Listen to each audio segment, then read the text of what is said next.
Boa noite. Boa noite. Todos muito bem-vindos. Os que estão aqui presentes, os que estão nos assistindo, os que irão nos assistir, os nossos irmãos desencarnados que aqui estão, em todas as formas de vida que se apresentam, né? Os que nos acompanharam, os que já estão aqui. Muitos vieram por curiosidade, outros vieram para um tratamento, outros já estão estudando. Então aqui é uma comunidade, uma congregação. E eu convido a todos para que, em nome do nosso Mestre de amor, nosso Senhor Jesus Cristo, possamos unir nossas vibrações para que Ele nos capacite cada vez mais para essa interação, para este momento onde nós doamos e recebemos, né?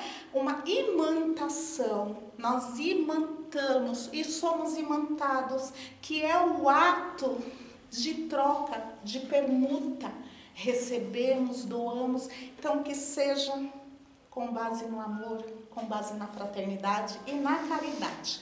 E eu convido a todos para fazermos a nossa prece inicial, rogando ao Pai a permissão para o Evangelho de hoje, rogando em nome do Cristo, nosso Mestre e Salvador, pedindo, Senhor, nos envolva nas santas vibrações do Teu amor, para que toda essa nuance, esses eflúvios sejam em todos nós derramados, vindo da Tua grandeza, da Tua santa misericórdia.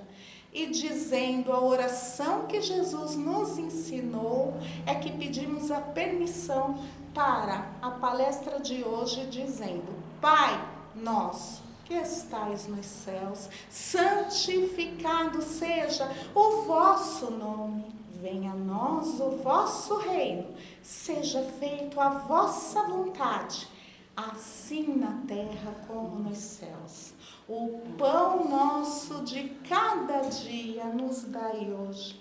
Perdoai as nossas ofensas, assim como nós perdoamos a quem nos tem ofendido. Não nos deixeis cair em tentação e livra-nos de todo o mal. Que assim seja, graças a Deus. Bom, meus irmãos, o tema de hoje, ele tem um duplo sentido aí. Vamos ver que sentido nós vamos querer usar, né, para o nosso dia a dia. O tema de hoje é tudo ao seu tempo. Ou tudo no seu tempo. Ou em que tempo nós queremos as coisas. Né? Se a gente for entender o tudo a seu tempo, ao tempo de Deus, então seremos filhos abnegados, resignados, fervorosos, confiantes. Não seremos filhos inertes. Não estou falando em ficarmos sentados esperando, não. Estou falando de fazermos o que nos cabe, mas aguardar o resultado de Deus. Estou falando de filhos que faz o que lhe é devido, faz além e espera, faz o teu melhor e aguarda. E às vezes esse tempo de aguardar, ele demora bastante, mas tudo tem um propósito, nada é por acaso.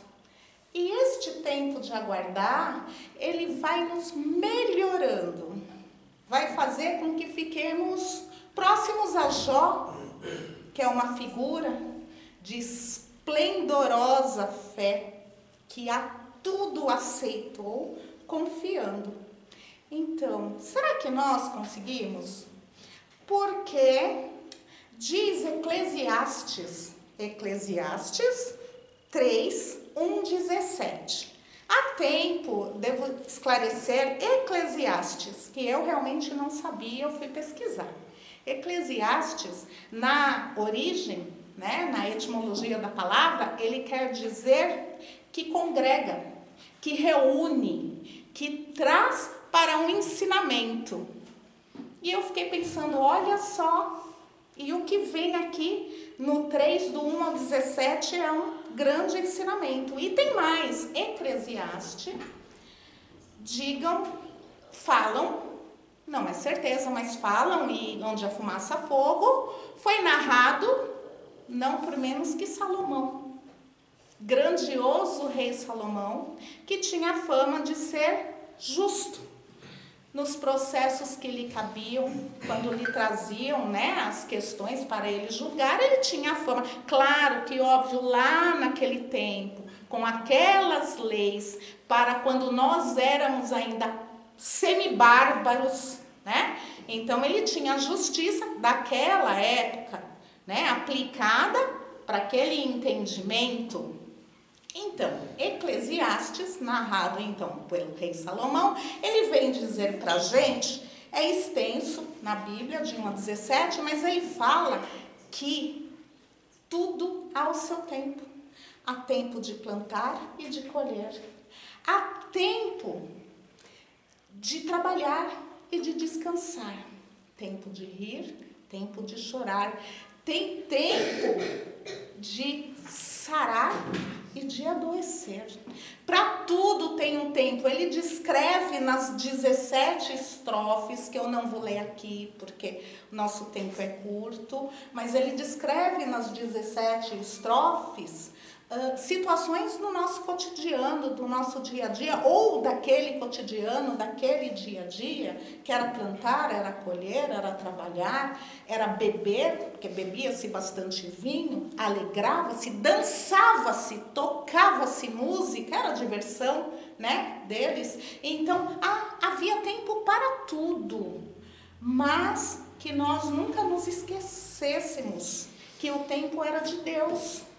Que o tempo é comandado pelo Pai, que tudo na natureza tem que seguir o seu curso, e se nós deixarmos o curso seguir corretamente, sempre haverá um propósito, e nós descobriremos e nós verificaremos que saímos ganhando quando confiamos no tempo do Pai.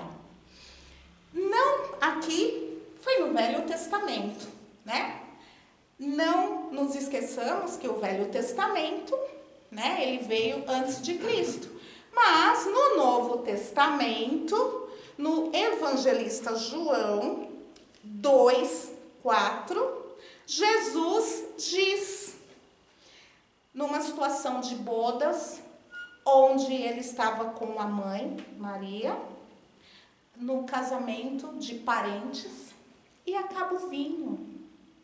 E Maria lhe chama. E ele olha para a mãe e ele fala, vou ser fiel. Exatamente essas palavras. Mulher, que tenho eu contigo? Ainda não é chegada a minha hora. Bom, aqui a gente primeiro também precisa entender alguns costumes daquela época e costumes judeus. Muitos, erroneamente, acham que mulher é um descaso. Ai, mulher, ai. Não. Mulher é honra, é respeitoso, né? E a frase, o que tenho eu contigo, também não é um descaso. Lá na tradução deles, que já é até uma língua morta, queria dizer, o que eu posso fazer por você? O que você espera que eu faça? O que você espera de mim? Mas ele faz uma advertência. Ainda não é chegada a minha hora. Ou seja, Cristo sabia o tempo de cada coisa. E respeitava o tempo de cada coisa.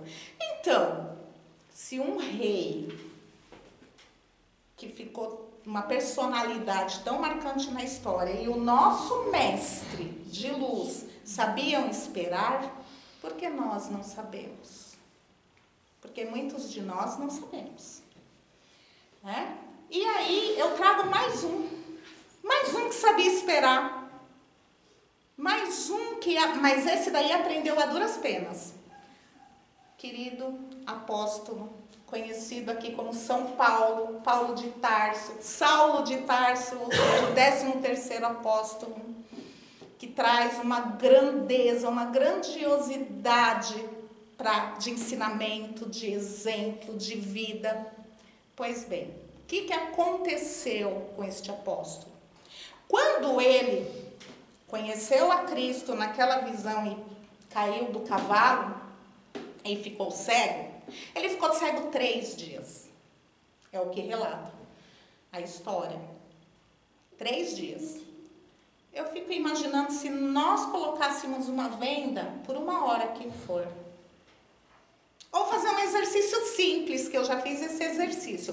Coloca lá no despertador 60 segundos, fecha os olhos e espera. É longo, é bem longo. Então, 3 dias ele ficou aguardando uma resposta, e ele aguardou. Aí, quando ele fala, Senhor, mas o que queres que eu faça? Jesus manda ele para o deserto. 3 anos.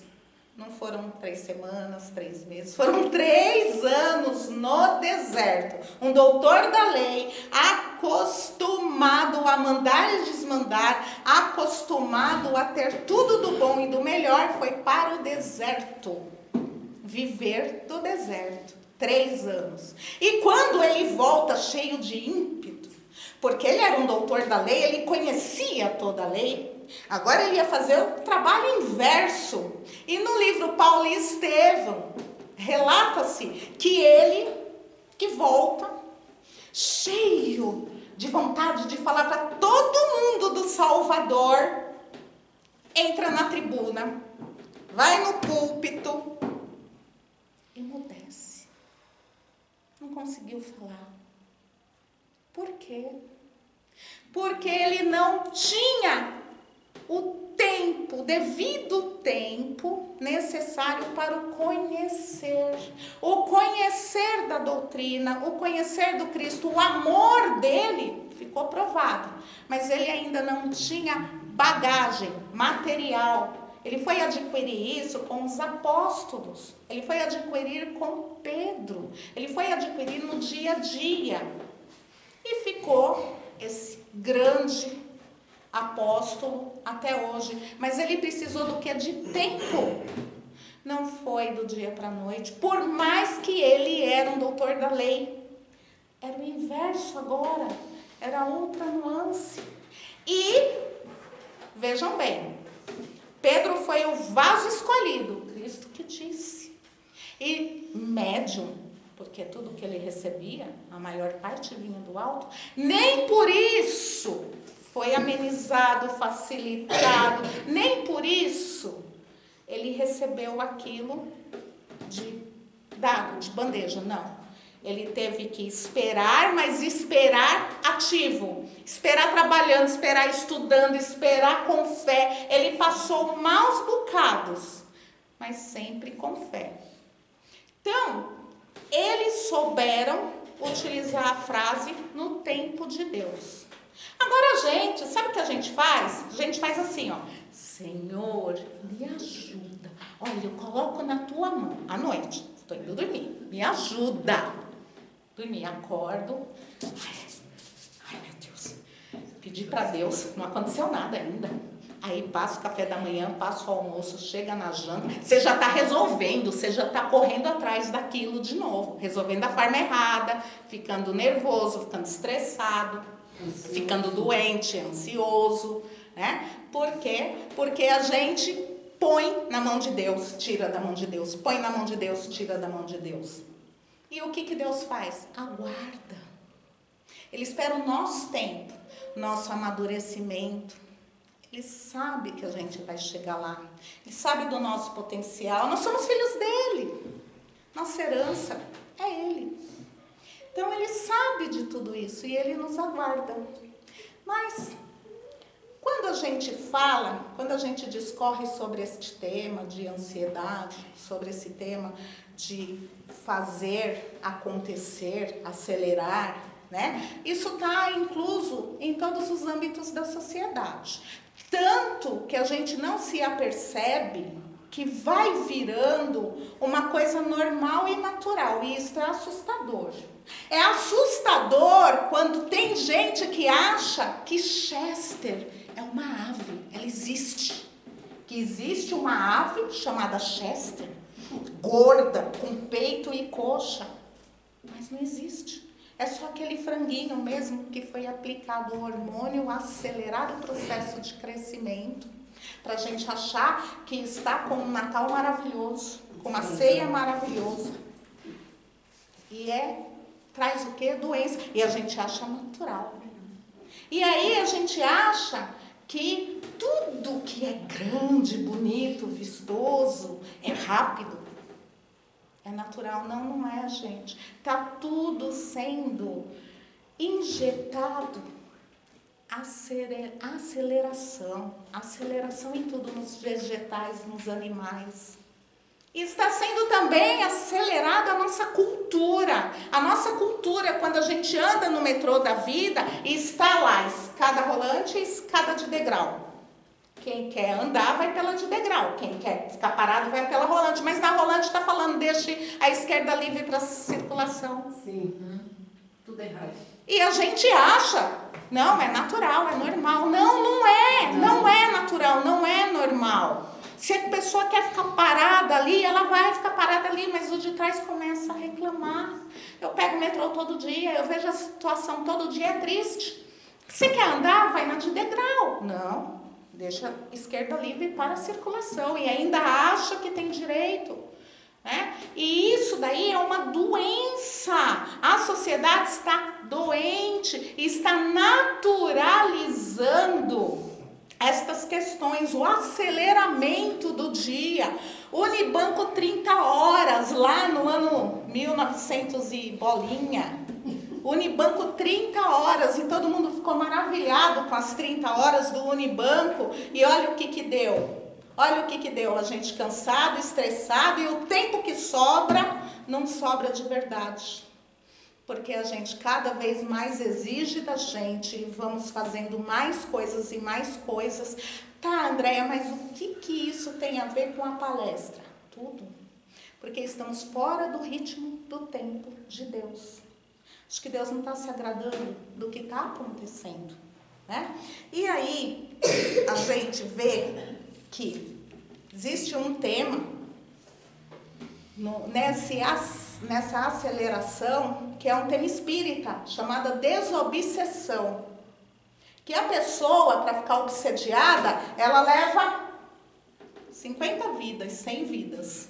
Mas aí ela se dá conta que ela está obsediada, vem no centro espírita e quer que arranque dela aquele encosto, aquele obsessor. Olha, arranca de mentira, assim, ó, é mágica. A varinha mágica, né? A varinha do Harry Potter. Por quê? Porque não se está dando tempo ao tempo.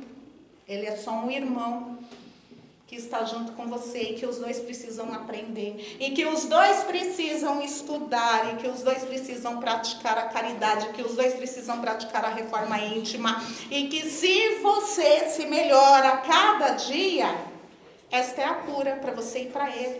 Porque ele também se melhora. Então, isso daí também reflete na questão da ansiedade, da aceleração do tempo. Não, não é assim. Você se envolveu com ele quantas vidas? Neste mal, e agora é assim? Tira de mim? Não, não é assim. O que existe é tempo. Foi o tempo que Eclesiastes disse. Há tempo para sorrir e há tempo para chorar.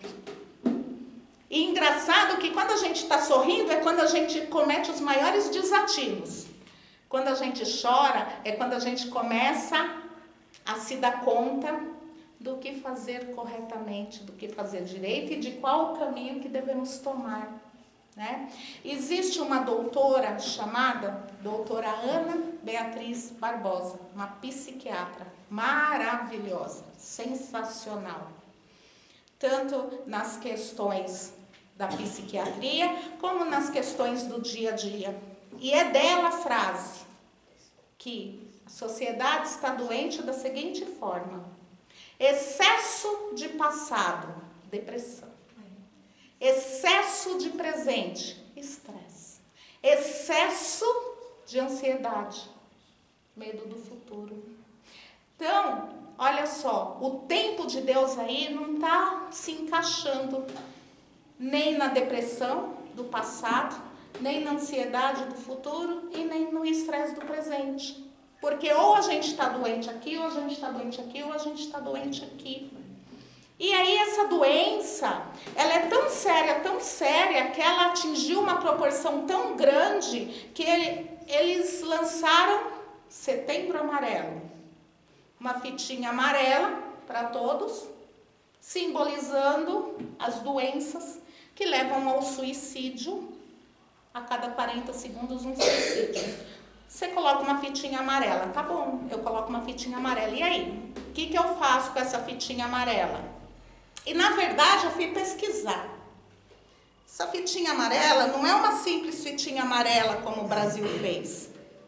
É um coração amarelo. Amarelo, fita e coração.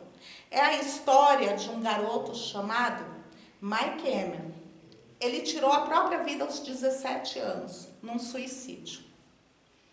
Foi uma comoção geral, porque ele era um rapaz muito ativo. Ele arrumava carros antigos, ele pintava, ele gostava do amarelo. Então, o último carro dele foi um Mustang amarelo. E ele ficou conhecido em toda a cidade, lá nos Estados Unidos, pelo Mustang amarelo. Um rapaz muito bom, alegre. Ele gostava de exercícios, ele gostava de amigos e ele arrumava carros. 17 anos, os pais maravilhosos, e aí? Tirou a própria vida. E ninguém entendeu nada.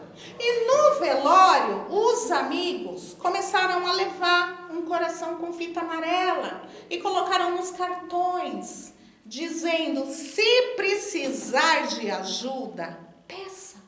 Não é feio pedir ajuda. Qual é a sua doença? Depressão? Ansiedade? Estresse? Tristeza? Qual a sua doença? Fale. Então, vai além de uma fita amarela. Vai além dessa fita amarela. É assim, eu coloco a fita amarela para conscientizar os outros que, olha, estou aberta para conversar. Estou aberta para te ouvir. Não interessa que eu não te conheça. É muito melhor eu não te conhecer, porque aí eu não vou te julgar. Eu não vou ficar pensando nada de mal, porque eu não sei da sua vida. Esvazia comigo. Usa os meus ouvidos. Então é isso.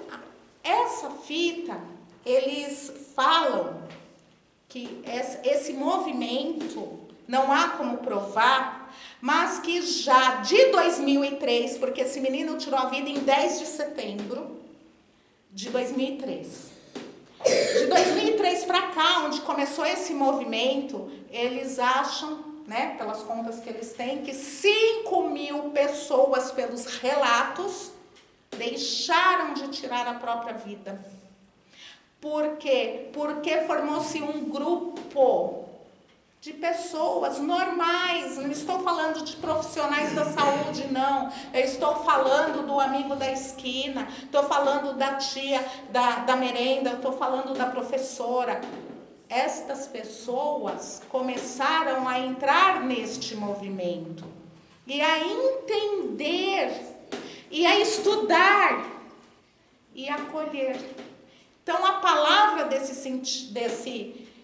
Setembro Amarelo é acolher, aconchegar. Às vezes, uma palavra, você consegue reverter uma situação.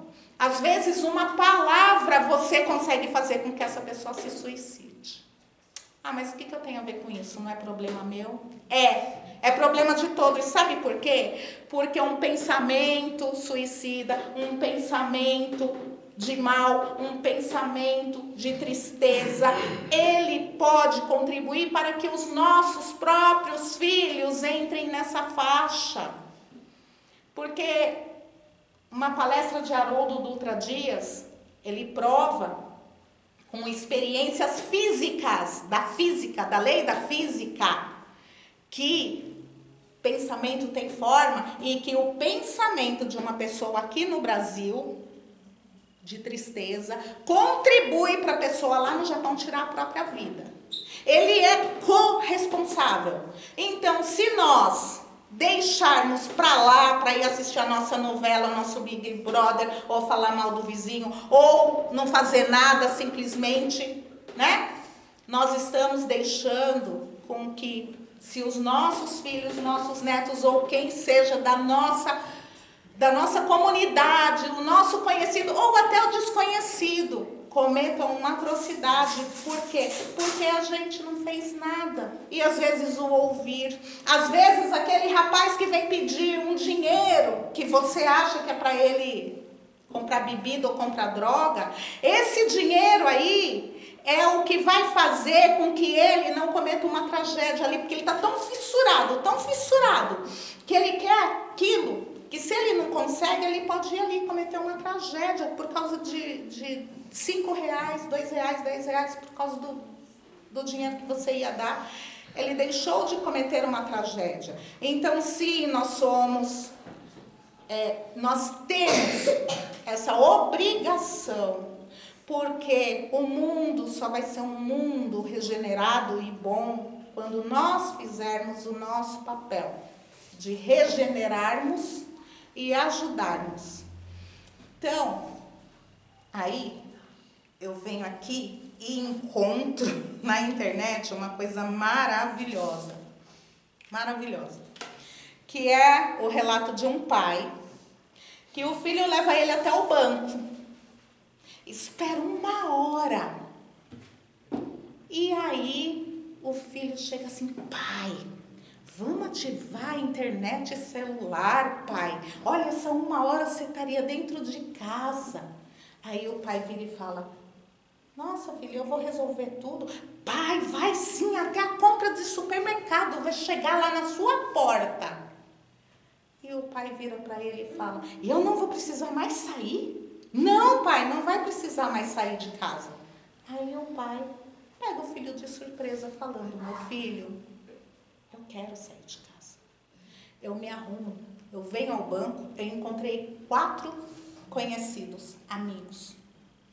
No dia que eu não fui buscar o pão na venda, o dono da venda foi em casa, preocupado, o que aconteceu comigo? E chorou porque eu estava doente. Quando sua mãe, ao fazer a caminhada, caiu, o dono da mercearia trouxe ela em casa de carro, porque ele me conhece. Então, tudo isso que você está me falando aí na internet, eu vou ter isso também? Esse acolhimento, esse aconchego, esse carinho? Não vou ter. Então, às vezes, a gente precisa saber dosar bem, né? A internet é muito boa, sim. Ela vê, a tecnologia é maravilhosa.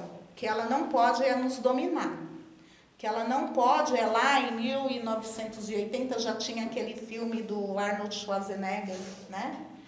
Que era a máquina dominando o homem, né? É isso que não pode acontecer. Aquela ficção, ela está se tornando realidade. E é isso que não pode acontecer. E aí, em Portugal, com uma criatividade absurda, que eu achei assim fantástico, existe o Banco do Tempo. Mas lá no banco, quem é cliente, ele não deposita dinheiro, não. Ele vai lá e ele fala quais são as habilidades dele. Eu sou pintor, eu sou eletricista, eu sou cabeleireira, eu sou massagista. E aí, a pessoa vai lá e ela está precisando de um chaveiro. Quanto tempo o chaveiro ficou na casa dela fazendo aquele serviço? 1 hora. O que você precisa, meu irmão? Eu preciso de 1 hora de massagem. Ou eu preciso um serviço de pintura. E há essa troca. Então, eles começaram a crescer em número de profissionais cadastrados neste chamado Banco do Tempo, né? E a cidade começou a ficar simpática que já está até, trazendo novos moradores. Eu achei fantástico isso. É algo que a gente, numa metrópole como São Paulo, a gente não consegue imaginar isso, mas quando a gente começa a subdividir nas nossas comunidades, nos nossos bairros, né? E aí eu fico pensando, poxa vida, às vezes a pessoa precisa de um calçado e ela não quer ganhar, ela não quer dado, ela quer merecer aquilo com trabalho. Ela pode varrer a sua calçada, não pode? É algo a se pensar. Mas, para finalizar a palestra de hoje, venho falar de Paulo de Tarso. No livro Caminho, Verdade e Vida, de Emmanuel, psicografado por Francisco Cândido, ele vem falar um trecho, tá? Que é o primeiro item, e eu peguei só um trecho.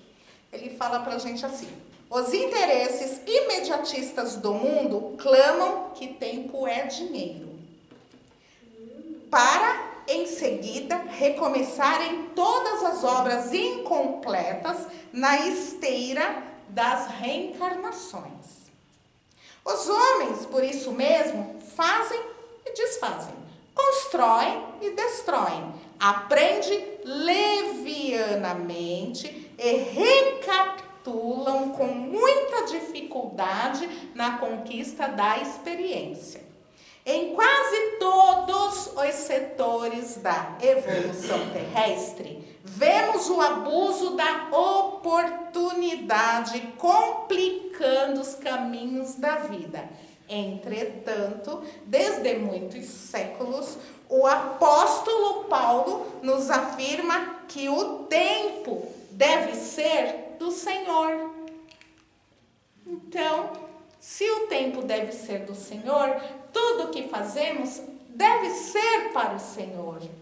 E se é do Senhor, com certeza o fruto será o melhor. Basta deixarmos nas mãos do Senhor. E assim eu finalizo a palestra de hoje, tá? Com esta reflexão de que no tempo de Deus ou no nosso tempo? Convido a todos para fazermos a nossa prece de encerramento. E assim, Senhor, depois da dádiva do Teu Evangelho, de ouvirmos das vossas palavras, porque é Tua, Senhor, as palavras são Tuas, o Evangelho é Teu, a lição é Tua, pois é o nosso mestre de amor.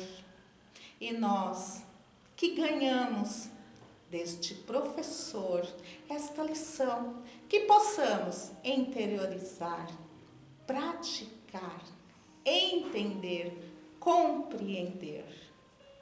E assim, Senhor, recebendo esses eflúvios, nessas vibrações de amor, neste magnetismo que nós lhe entregamos, Senhor, para que capacite, para que leve até aquele doente necessitado, até aquela pessoa que o Senhor sabe quem é, até aqueles, Senhor, que estão escritos ali no livro de vibrações, até aqueles que estão nas nossas mentes e os que estão aqui em todas as formas de vida, recebendo desta luz, deste bálsamo, desta vibração do teu coração de amor. E assim, irmanados, fraternos, envoltos na tua luz, é que pedimos a Deus a permissão para findar esta palestra de hoje. Que assim seja, graças a Deus.